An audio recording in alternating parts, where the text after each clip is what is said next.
Hello दोस्तों, मैं विवेक फिर से आपको स्वागत करता हूँ अपने यूट्यूब चैनल पर।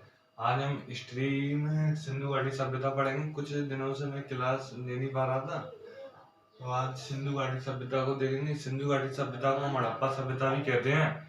और आपको पता होगा सिंधु घाटी सभ्यता काफी पुरानी सभ्यता है हमारे, और काफी वेल डेवलप सभ्यता है, बहुत विकसित सभ्यता ये थी। और कई सारे जब हमने इसकी एक्सकवेशन करवाया तो कई सारे खुदाई में इसके कई सारे हमें सामान मिले, जैसे कि अन्नागार मिला, श्रृंगार दान मिला, एक बहुत बड़ा स्नानघर मिला, और तांबे की वगैरह की स्किल भी मिली हमको। तो बहुत सारी चीजें हमको मिली, और काफी बड़े एरिया पर ये फैला हुआ था। अब भारत ही नहीं, इसके बाहर भी अफगानिस्तान तक भी ये सिंधु घाटी सभ्यता फैला हुआ था। तो बात करूं सिंधु घाटी सभ्यता की, तो अगर मैं इसका टाइम पीरियड की बात करूं, समय कब से कब तक रहा, तो ये 2520 से 1750 बीसी तक ये चली। और इसका एरिया की बात करूं तो इसका जो एरिया क्षेत्रफल इसका एरिया है 12,99,600 स्क्वायर किलोमीटर, 600 स्क्वायर किलोमीटर। और इसको सिंधु घाटी सभ्यता जो नाम है किसने दिया था? सिंधु घाटी सभ्यता जॉन मार्शल ने इसको नाम दिया था। जॉन मार्शल जॉन मार्शल ने इसको सिंधु घाटी सभ्यता नाम दिया था। अब इसकी कुछ बाउंड्रीज आती हैं, जैसे कि उत्तर में कौन सा कहाँ तक ये फैला था, दक्षिण में कहाँ तक फैला था, पूर्व में कहाँ तक फैला था, पश्चिम में कहाँ तक फैला था। तो कुछ बाउंड्रीज हम देखेंगे कहाँ कहाँ तक ये फैला था। अगर मैं बात करूं, ऐसे बना लेता हूं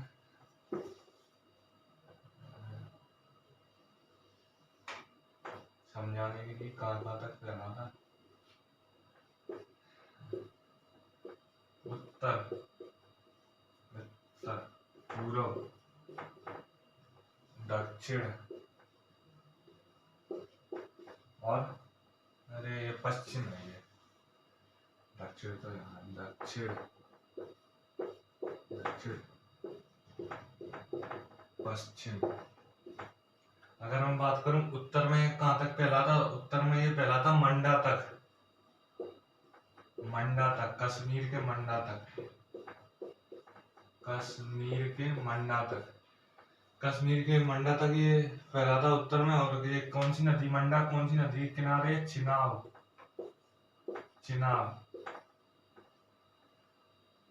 नदी के किनारे है मंडा। और ये पूरब में कहाँ तक फैला था? तो आलमगीरपुर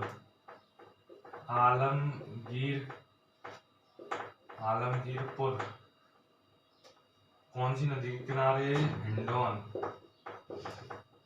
वैसे आपको पता होगा कि इतिहास में हम आलमगीर के नाम से कैसे जानते हैं, तो औरंगजेब को जानते हैं इतिहास में आलमगीर के नाम से, जो ग्रेट रूलर्स में आखिरी बादशाह आता है, ग्रेट मुगल रूलर्स में आखिरी बादशाह जो आता है।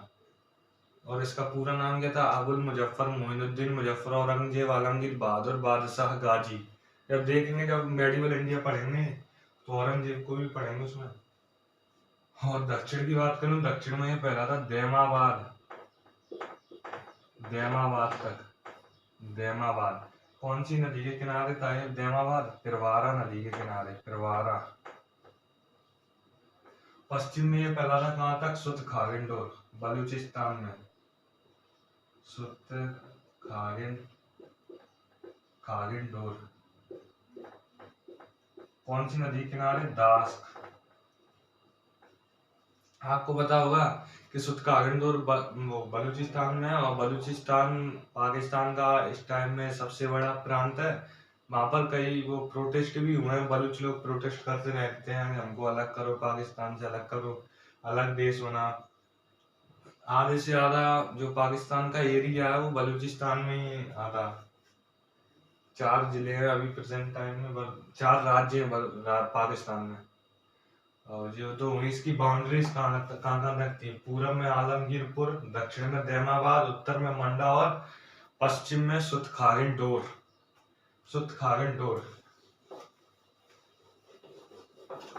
अब इसकी मैं बात करूं कौन कौन सी सभ्यता इसके समकालीन रही, मतलब जो भारत में तो अब ये चल रही थी सिंधु घाटी सभ्यता, तो और विश्व के अन्य जो स्थान थे वहां पर कौन कौन सी सभ्यताएं चल रही थी। तो इराक में चल रही थी कौन सी, मेसोपोटामिया की सभ्यता। इराक में चल रही थी कौन सी, मेसोपोटामिया। कौन सी नदी के किनारे है, दजला फरात। दजला और फरात दो नदियां हैं, दजला फरात। आपको पता होगा जब विश्व की नदियां पढ़ेंगे तो दजला फरात का निर्माण कैसे होता है, संगम नेरी और मूरत नेरी नदियों से बनती हैं। इराक में मेसोपोटामिया की सभ्यता चल रही थी बहुत, ये भी काफी बड़ी सभ्यता थी। और इन जो सिंधु घाटी सभ्यता वाले लोग थे यहाँ से व्यापार भी किया करते थे, क्योंकि मेसोपोटामियन की जो सील्स हैं, मेसोपोटामिया सभ्यता की जो सील्स हैं वो मिली है इराक से। और चीन में चल रही थी, चीन में कौन सी चल रही थी, चीन की सभ्यता। चीन की सभ्यता, चीन की सभ्यता कौन सी नदी के किनारे, हुआंगो नदी। हुआंगो नदी के किनारे। आपको पता होगा कि हुआंगो नदी को हम चीन का शोक भी कहते हैं, क्योंकि ये हुआंगो नदी चीन में कई सारी बाढ़ लाती है। इसका उफान पर पहुंच जाता है इसका पानी, तो बाढ़ आ जाती है चीन में इसके कारण, तो इसलिए इसको क्या कहते हैं, हुआंगो, चीन का शोक कहते हैं, मतलब दुख का कारण बनती है, इसलिए शोक कहते हैं, चीन का दुख। और आपको पता होगा बंगाल का शोक हम दामोदर नदी को कहते हैं, क्योंकि वो बंगाल में उसके कारण काफी एरिया डूबा रहता है, बाढ़ आ जाती है। और बिहार का शोक किसे कहते हैं, कोसी नदी को कहते हैं। चीन और मिस्र में चल रही थी, मिस्र में चल रही थी मिस्र की सभ्यता। मिस्र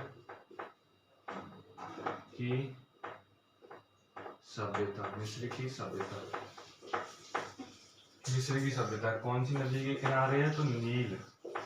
आपको पता होगा नील विश्व की सबसे लंबी नदी है, इसकी लंबाई है 6,690 किलोमीटर। और ये जो है दो नदियों से मिलकर बनती है, व्हाइट नील और ब्लू नील। जिन्हें खार्तूम जो है सूडान की राजधानी खार्तूम के पास आपस में मिल जाती है, तो नील नदी का निर्माण करती हैं।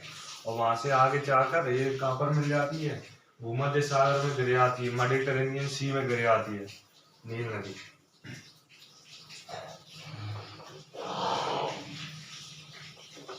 अब कौन कौन से क्षेत्रफल नहीं, कौन कौन से एरियाज जब हमने खुदाई की तो मिले सिंधु घाटी सभ्यता में, वो हम देखेंगे। पाकिस्तान में भी कुछ एरियाज मिले, कुछ जगह मिली हमको। तो पाकिस्तान में क्या क्या मिला देखते हैं। पाकिस्तान में क्या है, पाकिस्तान तो एक तो मिला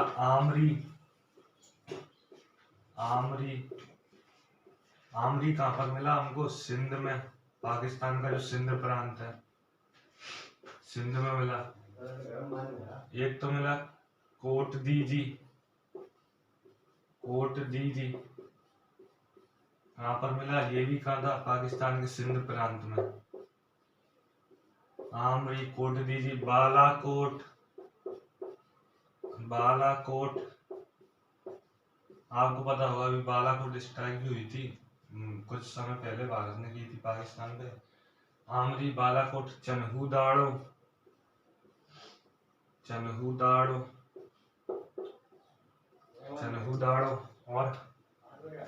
और ये पता होगा मोहनजोदड़ो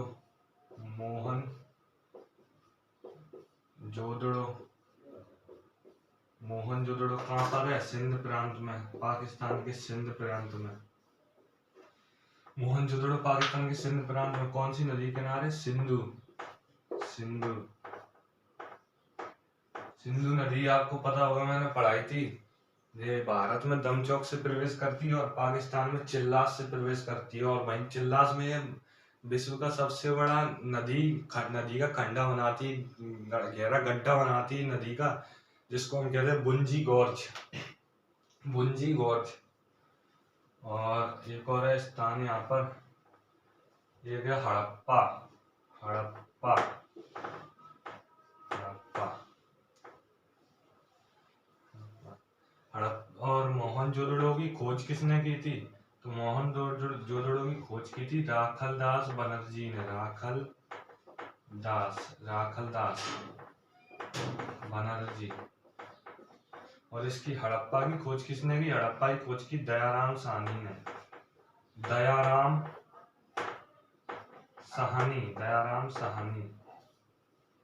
साहनी ने की। ये तो ये पाकिस्तान में ये जितने भी एरियाज थे ये थे। मोहनजोदड़ो को हम सिंधी भाषा में इसका अर्थ है, मोहनजोदड़ो का नाम मृतकों का टीला, यानी कि माउंट ऑफ द डेड, मरे हुए लोगों का टीला। और गुजरात में बात कर लेते हैं, गुजरात में भी कुछ स्थान मिले थे हमको, देख लेते हैं। गुजरात में एक तो मिला लोथल, एक तो मिला रंगपुर, एक तो मिला धौलावीरा, एक तो मिला सुरकोटदा। सुरकोटदा से हमें घोड़े की हड्डियां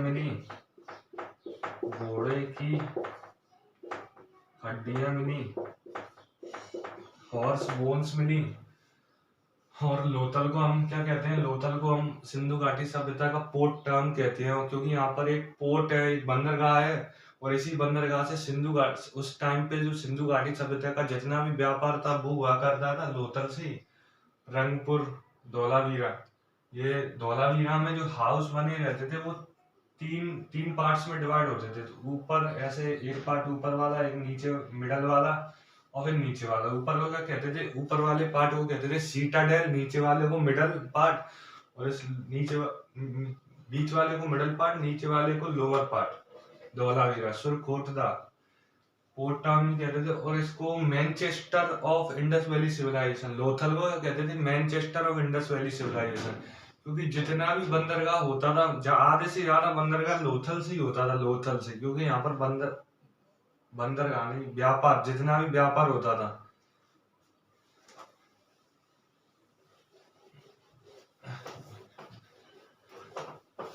अब देख लेते हैं राजस्थान के राजस्थान। इसमें हमको क्या मिला? इसमें हमको मिला कालीबंगा। कालीबंगा मतलब इसका अर्थ है काली चूड़ियां।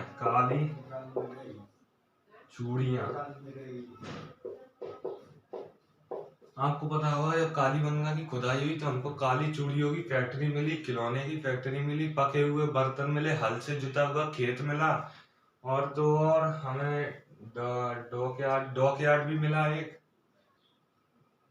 ये सब हमको कहाँ से मिले? कालीबंगा से मिले। हरियाणा की बात करूं, हरियाणा में दो स्थान मिले, राखीगढ़ी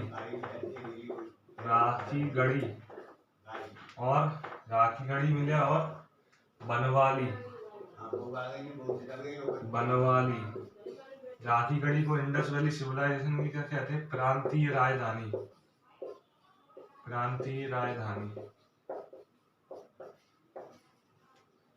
और यूपी, हरियाणा और अब यूपी। उत्तर प्रदेश में क्या मिला? आलमगीरपुर मिला। आलमगीरपुर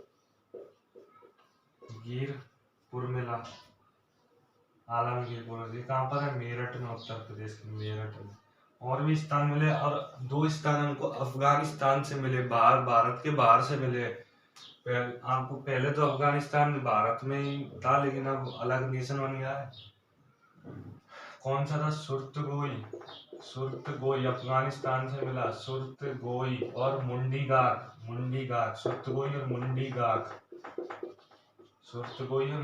तो ये स्थान हमको सिंधु घाटी सभ्यता से मिले। ये खुदाई हुई तो हमको इतने सारे स्थान मिले। आज की क्लास में बस इतना ही। आगे जब सिंधु घाटी सभ्यता की बात करेंगे तो हम मोहनजोदड़ो, हड़प्पा, कालीबंगा, चनहुदाड़ो, राखीगढ़ी और धौलावीरा, इन सब के बारे में बात करेंगे कि जब इनकी खुदाई हुई इन शहरों की, सिंधु घाटी सभ्यता के इन शहरों की, तो उसमें से हमको क्या क्या मिला, बहुत सारी चीजें मिलती हैं हमको। और कुछ और भी हम चीजें जानेंगे सिंधु घाटी सभ्यता के, जो व्यापार कहाँ से करते थे लोग, क्या क्या इम्पोर्ट एक्सपोर्ट करते थे ये लोग। तो वीडियो अच्छी लगी हो तो लाइक शेयर और सब्सक्राइब करना। Thank you.